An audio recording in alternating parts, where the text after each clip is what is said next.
Okay, college football this weekend. Let's start with Michigan and Maryland. You asked the question, do the Terrapins present a challenge? And I know this sounds like a coach speak and all that. Maryland does present a challenge. Malik Washington is a very talented freshman quarterback, and they have three-headed monster veteran wide receivers. What they have not done is stop the run, and Michigan likes to run the football. Do they present a challenge? I will make a statement, and I'd love to debate it with you. If you turn the football over 5 times, everyone presents a challenge. Facts. Okay, you don't want to debate it? Michigan has to play better. I said it before the Northwestern game. If they don't play better than they do against Purdue, you invite a team into a football game that you should win. And those were catastrophic mistakes. The ones that they made in the Northwestern game, they overcame them and got the win. What you hope is it's all part of the learning curve for a young quarterback and for, in the case of the quarterback center exchange, 2 players that hadn't repped a lot because Bryson Cusdall was the 3rd running back, maybe 4th running back at the beginning of the year and a freshman quarterback, and they haven't run that zone read play a lot. So the handoff and the decide play can be a problem if you don't have a lot of experience working together, but they have to stop turning it over. If they're going to turn the football over, Maryland does indeed present a problem. Defensively, they're pretty good. They're pretty good. They can afford to create some turnovers. Michigan went from one of the best turnover teams in the country to very pedestrian in 2 weeks, turning it over 7 times in the last 2 games. Turnovers will kill you. Mm-hmm. It's a killer for any team, and I would have to imagine that the 5 turnovers last week, that's a statistical anomaly for that team. They don't typically turn the ball over a ton, let alone 5 times in a game. I wouldn't expect that. This is a Maryland team that also gave up 35 points in a loss to Rutgers. Mm-hmm. They gave up 34 points in a loss to Nebraska. They got smoked by Indiana, but so do most teams. They got beat 55-10 in that game. And they just got beat by Illinois 24-6. I think Michigan has more talent because of what they have on defense that can get after you. But you're right. The quarterback does make plays. He has been dynamic this year. He's got, 2,200 yards passing on the season, but he's not immune to turning the ball over with 7 interceptions on the year. And Michigan's secondary can be opportunistic. But I feel like this is a game for the Wolverines to play a boring, methodical, conservative football game that results in a win. Like, just win 24-10. Where the game's not really threatened, but it's a snore fest. But you don't care because all you want is to be completely healthy going into next week's matchup against Ohio State. You can't lose this game. But you just want to be healthy going into next week. Just win it. Don't care how boring. You can run the ball 50 times in this game if that's what you got to do. I believe them when they say Jordan Marshall's injury isn't serious. The question is, will he play this week? Will they get him ready? Does Cusdall get the call? He's got great speed. Man, he hits the hole fast. But he doesn't have a ton of experience. He did, other than the quarterback center exchange, when he was carrying the football, he did, and I don't know who that quarterback center exchange falls on. It felt like the ball was a little high, but he also closed his arms a little quickly. But at the end of the day, that kid took some big hits and hung on to the football, and that's where inexperience can get you. Yeah, well, you know what he's had this week? Practice, and more practice, and that's only going to set him up for success. And Michigan running backs, they've got a stable of them. They always do.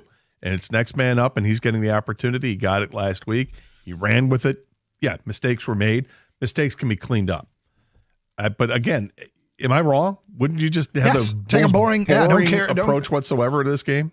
An exciting broadcast, of course. But obviously, a boring, get it done, get to 9-2 going to Ohio State, which after the USC game I think was really in doubt, but they will have crossed that hurdle and really achieved a realistic expectation, which was to get to the end with a chance to beat Ohio State and go to the playoff.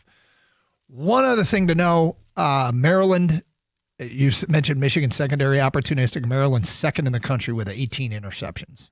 So take care of the football. Meanwhile, Michigan State goes to Iowa. Your thoughts on that game? Well, playing on the road is, particularly at Iowa, is not easy to do. What you're looking for from Michigan State is just hope the effort is still there. They're looking for their first Big Ten win of the season. I can't believe it's taken this long. It doesn't bode well for them in this matchup.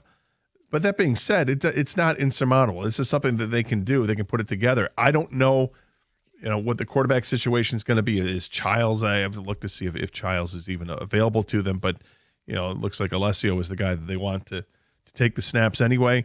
And as a whole, it seems like the team is getting a little bit healthier, getting some skills players back. So, but they've got to play mistake-free football, and a lot of it is mental. Eliminate the pre-snap penalties. Don't do that. Try to stay away from the big 15-yard penalty. Those have been a problem. And just play sound football, man. Too often it seems like they're in a game and then the floodgates open up. It's like, what happened to the competitive team we saw for the first, 35 minutes of this game? What happened to that team? Mm-hmm. They need to much as I hate the 4-finger thing, but they got to play for 4 quarters. And I don't know if it's going to end up resulting in a win this week, but I feel this way.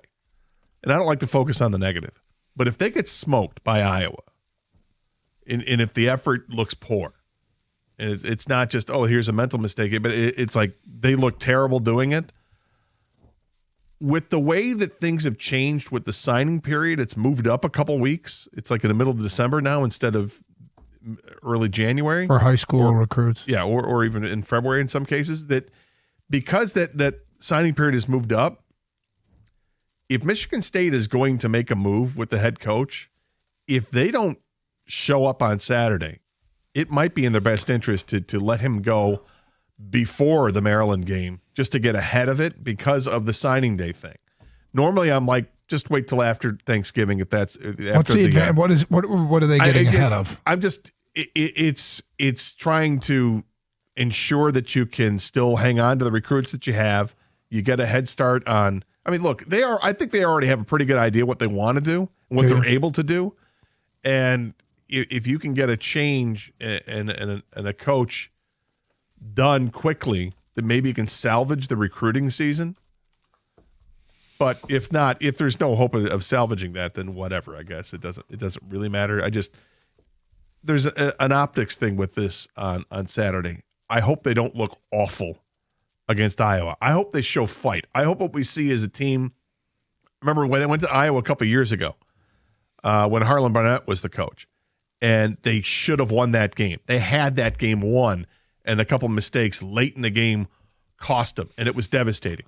And is this another opportunity against an Iowa team? You're on the road.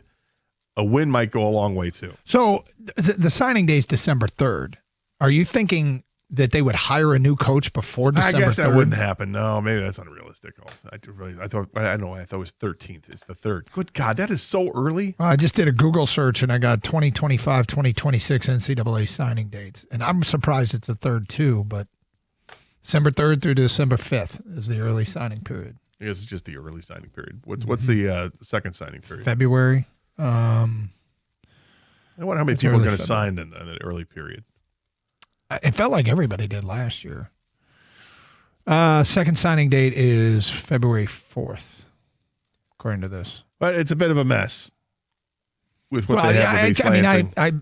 I've said before, I don't think Jonathan Smith's the right fit. I don't think he's a bad coach. I just think he's bad for this team. This team is not overachieving. This team or this program? This team. I mean, okay. It's on the players. I don't think that they have a ton of really good players, and I don't think he's the rah-rah motivation guy that gets you to overachieve. All right, straight ahead. We give you every update there is on Tarik Skubal, and this one comes from Skubal himself. Hear what he had to say about what's being said about him straight ahead at 12:31 on Karsch and Anderson on 97.1.